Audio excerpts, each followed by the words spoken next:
Hoje o papo é sobre fantasmas, ângulos, nascimentos de bebês e outras coisas mais. Sabe os ângulos na matemática? Vocês já estão familiarizados, né? Sabe o que é um ângulo de 90 graus? Sabe o que é um ângulo de 45 graus? Então eu quero fazer uma pergunta para vocês. Pensa na rua mais inclinada que tu já subiu ou que tu conhece. Pensa naquela rua assim, ó, que é difícil subir, que é a mais inclinada que tu já viu na vida. Qual a inclinação dela em graus? E responde aí pra mim, é 85 graus, 65 graus, 45 graus, 25 graus ou 15 graus? Escolhe uma dessas 5 alternativas. Escolheu? Então tá. Então quer dizer pra ti que muito provavelmente tu errou. E não fica triste com isso, tá? Pessoas que conhecem muito bem ângulos, como professores de matemática, como estudantes de matemática, como estudantes de mestrado e doutorado em física, que conhecem muito bem inclinações e ângulos, mesmo essas pessoas, a grande maioria delas erra essa pergunta. A explicação é... Na verdade, não tem uma explicação. É uma percepção errada da mente humana sobre ângulos. A gente tem essa percepção equivocada, realmente. A gente não sabe avaliar muito bem ângulos. Embora nós tenhamos o conhecimento sobre eles, a gente não consegue muito bem avaliar ângulos de inclinações de ruas, por exemplo. Nosso cérebro não avalia bem. Sabe qual é a resposta? A resposta que vocês deveriam ter marcado é que a rua mais inclinada que vocês já viram na vida, muito provavelmente tem menos de 15 graus de inclinação. Isso mesmo, menos de 15 graus de inclinação.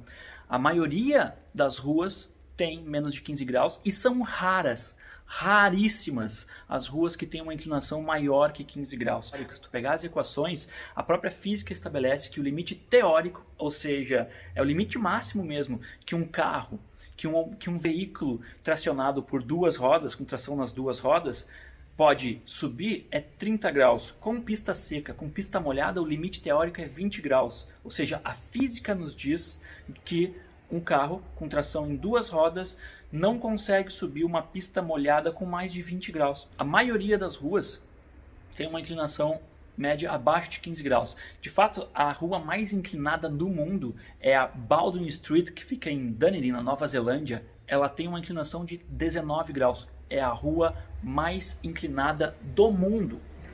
Então imagina, 19 graus a rua mais inclinada do mundo. A gente realmente não consegue analisar bem inclinações de ruas. Então, o que eu quero falar para vocês é que seguir a nossa intuição numa pergunta dessas, não dá. A nossa intuição falha. A gente precisaria de um método para analisar a inclinação das ruas. A gente precisaria ir lá e medir, de fato, qual é a inclinação dessa rua para verificar que ela tem uma inclinação mais baixa do que aquilo que a gente está pensando.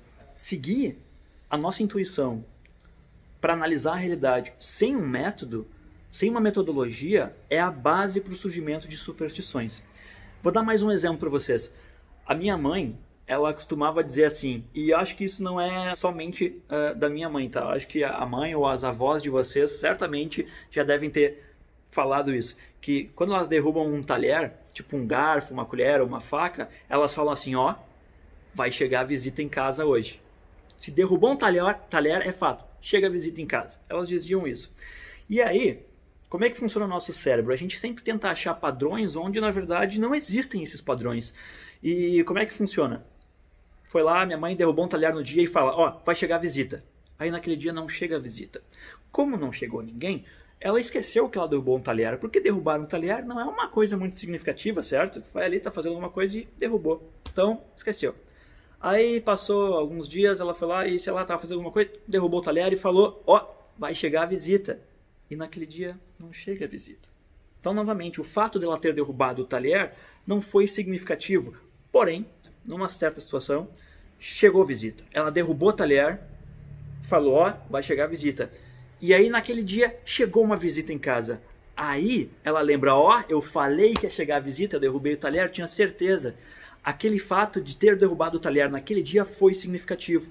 Então ela fixa aquilo na cabeça. Mas todas as outras 99 vezes que ela derrubou o talher e não chegou ninguém, não foi significativo. Então para ela aquilo, ela não derrubou tantas vezes talheres assim. Ela só derrubou na vez que chegou visita. Então aquela situação se tornou significativa e aquilo a mente humana transforma num padrão irreal, um padrão que não existe, o padrão de que se tu derrubar o talher, chega a visita. Um padrão lógico que não tem subsídio no fato concreto, não tem subsídio na realidade. Outro exemplo, um estudo feito pelo professor Fernando Lang da URGS, tá? Ele falava sobre os efeitos de marés causados pela Lua e pelo Sol, que realmente causam os efeitos de maré alta e maré baixa, né? E a relação disso com o nascimento dos bebês. Porque também existe uma crença popular, que eu acho que muitos de vocês devem conhecer, a crença popular de que as fases da Lua influenciam no nascimento dos bebês, ou as fases da Lua influenciam no crescimento do cabelo.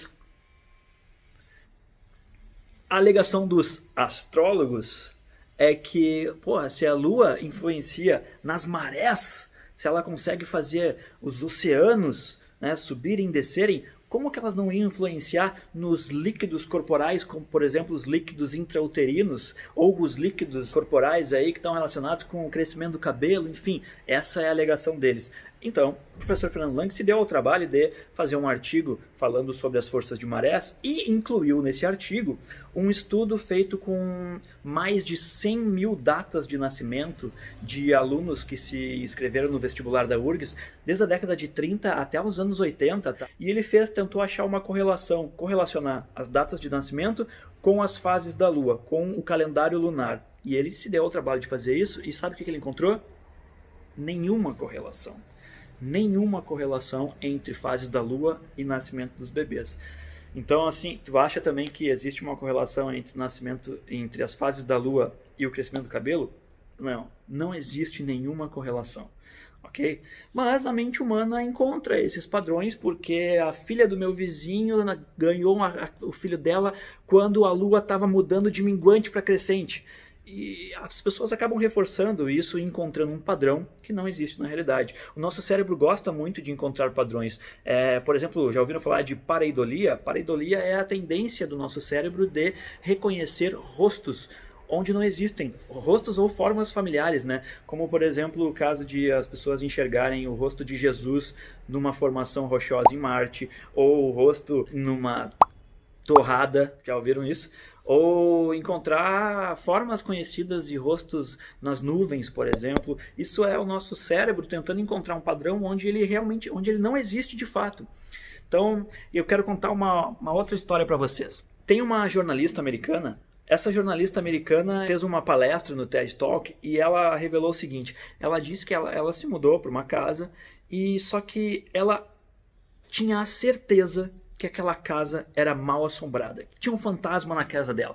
Por que ela tinha essa certeza? Porque ela se mudou para lá e nos primeiros dias lá, né, dessa casa nova, ela começou a ter uma sensação de que tinha alguém observando ela, uma sensação de pânico, sabe? Ela começava a suar frio e uma palpitação no peito, e ela conta que realmente ela era um desconforto muito grande realmente, que ela não conseguia ficar muitas horas na casa nova dela, e ela acabava voltando para a casa dos pais. Aí os pais dela falavam, não, essa é uma situação nova, tu se mudou recentemente, né? Não tem nada disso de fantasma, pode voltar para tua casa lá, tranquilo. Aí ela voltava, dava algumas horas, dava alguns dias ali, e ela de novo descrevia que ela chorava à noite porque ela não conseguia ficar na casa nova dela, porque ela tinha a certeza que tinha um fantasma, porque ela se suava frio, ela tinha a sensação de que tinha alguém observando, ela ouvia aquelas como se alguém passasse, sabe, aquele deslocamento de ar, como se tivesse alguém passando perto de ti, aquele frio na espinha. Ela ligou para a amiga dela falou, com certeza é um fantasma, contrata algum caça-fantasma, alguma coisa desse tipo. E ela acabou achando realmente um pessoal lá nos Estados Unidos que fazia esse trabalho de caça-fantasmas, mas eles eram caça-fantasmas mais voltados para a ciência, caça-fantasmas mais céticos, e eles tentavam analisar o que estava acontecendo. Eles falaram assim, olha, tu já ouviu falar de intoxicação por monóxido de carbono?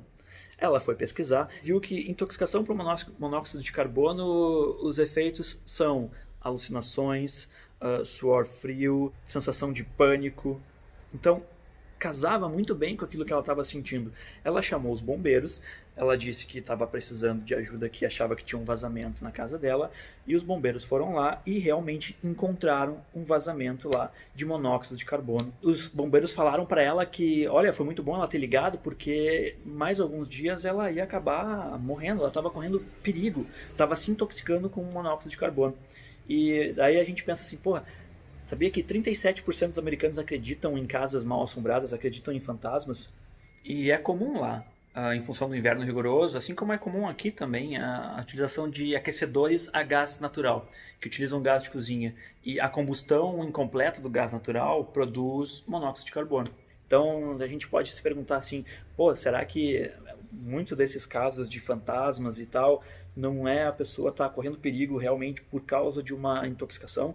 Pode ser, né? Então assim, eu queria falar para vocês que de 9 a cada 10 casos paranormais e de fantasmas, 9 em cada 10 casos são explicados pela ciência, mas isso não é verdade. A verdade é que 10 em cada 10 fatos são explicados pela ciência, e se tu utilizar um método para analisar, for atrás, tu encontra uma explicação plausível, baseada em conhecimentos científicos que explicam sem a necessidade de fantasmas, sem a necessidade de alienígenas ou coisas do tipo, sem a necessidade de uma explicação sobrenatural para algo. E existe inclusive uma associação americana, o Los Angeles Independent Investigations Group, que eles oferecem muitos anos já, isso há muitos anos, eles oferecem $10 mil a quem provar para eles que possuem algum tipo de poder paranormal, como previsão, leitura do pensamento e tal, conversar com fantasmas, essas coisas. E até hoje, essa instituição não pagou esse prêmio para ninguém, porque ninguém conseguiu provar. Então assim, nosso cérebro ele nos prega peças, só que essas peças elas geralmente têm uma explicação. A gente avalia mal certos aspectos da nossa realidade, como por exemplo o fato que eu comentei no início dos ângulos, e vamos buscar mais explicações plausíveis e mais baseadas na ciência para fenômenos que a gente desconhece. Por exemplo, né, viu algo diferente no céu. A primeira coisa que a pessoa pensa é um disco voador, ou seja, é uma nave alienígena. Sendo que tem outras várias explicações mais plausíveis que a pessoa nem sequer considerou e que deveria ter considerado primeiro, como pode ser um drone, pode ser um satélite, pode ser um balão, pode ser um avião, pode ser inclusive um avião militar sendo testado com uma tecnologia em segredo que a gente ainda não conhece, por isso um formato diferente, como já aconteceu no passado. Então, tu acreditar que todas as tuas características são definidas pela data que tu nasceu. As pessoas que acreditam piamente em signo, por exemplo, não, né? As características humanas não têm influência nenhuma com relação à data que a pessoa nasceu, ou à data ou à constelação que o Sol estava no momento em que a pessoa nasceu, até porque, não sei se vocês sabem, mas os signos estão errados no sentido de que as datas estão desatualizadas hoje. Quando uma pessoa nasce numa determinada data e ela é, por exemplo, do signo de Escorpião, por exemplo, o Sol não está na constelação de Escorpião. O Sol já não fica na mesma posição que ele estava na época que foram feitos esses signos. Então uma pessoa hoje que na verdade nasce e fala para ela, ela é do signo de Escorpião, o Sol, quando ela nasceu, não está mais na constelação de Escorpião, está em outra constelação. Por exemplo, eu sou do signo de Virgem, ok? Só que quando eu nasci, dia 27 de agosto, o Sol estava na constelação de Leão e não na constelação de Virgem. No entanto, por uma convenção aí de astrólogos, eu sou do signo de Virgem, mas de fato quando eu nasci, o Sol estava na constelação de Leão. E vocês podem, já fica aqui a dica, tá? Podem acessar o jornal Scientific IFAR, que é um projeto de física coordenado pelo professor Gustavo, lá do Instituto Federal. A última edição, com uma contribuição minha e contribuição do professor Rodrigo também, a gente fez um pequeno horóscopo científico, uma pequena brincadeira aí com os horóscopos, e lá estão as datas corretas em que a gente tem a posição do Sol em cada constelação nas datas do ano, as posições atuais, tá? As que ocorrem atualmente. Então, isso vocês conseguem acessar lá na edição do Scientific IFAR desse semestre. Vou deixar o link também aqui na descrição para vocês acessarem e vou deixar também o Instagram do Scientific IFAR. Tranquilo? Então assim, pessoal, deixa eu largar essa câmera que está cansando minha mão. Que idiota que eu sou, devia ter largado a câmera, é muito melhor assim. Então, assim, ó, vamos dar mais valor para a ciência, vamos dar menos valor para opiniões rasas, para crenças irracionais, para superstições baseadas só naquilo que a gente observa e naqueles padrões errados que o nosso cérebro produz, e vamos dar mais valor para a ciência, para a utilização de um método para descobrir a resposta de alguma pergunta. Porque se a gente fosse dar valor somente à nossa opinião, por exemplo, para a nossa percepção, para os nossos sentidos, a gente ia concluir erroneamente que a Terra é plana. E a Terra não é plana, certo? Usando um método, a gente descobre que a Terra é redonda. De fato, Eratóstenes, há mais de 2000 anos atrás, utilizando um método e não só os sentidos, ele calculou o raio da Terra, cara, há 2000 anos atrás, e 2000 anos de conhecimento científico depois, mais satélites em volta da Terra, mais sondas que a gente mandou já para os confins do sistema solar. Hoje nós temos idiotas que acreditam que a Terra é plana, porque se baseiam apenas na sua percepção, na sua opinião, e não em estudos científicos, e não em evidências científicas, e não na ciência. Então, assim, ó, não seja um idiota, ok? Então eu quero pedir licença para vocês agora para ler um pequeno texto do filósofo da ciência chamado Gaston Bachelard, tá? Acompanha comigo a leitura, é bem rapidinho, bem curtinho. A ciência, tanto por sua necessidade de coroamento como por princípio, opõe-se absolutamente à opinião.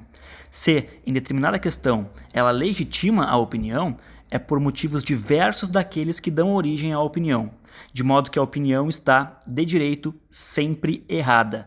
A opinião pensa mal, não pensa, traduz necessidades em conhecimentos. Ao designar os objetos pela utilidade, ela se impede de conhecê-los. Não se pode basear nada na opinião. Antes de tudo, é preciso destruí-la. Ela é o primeiro obstáculo a ser superado.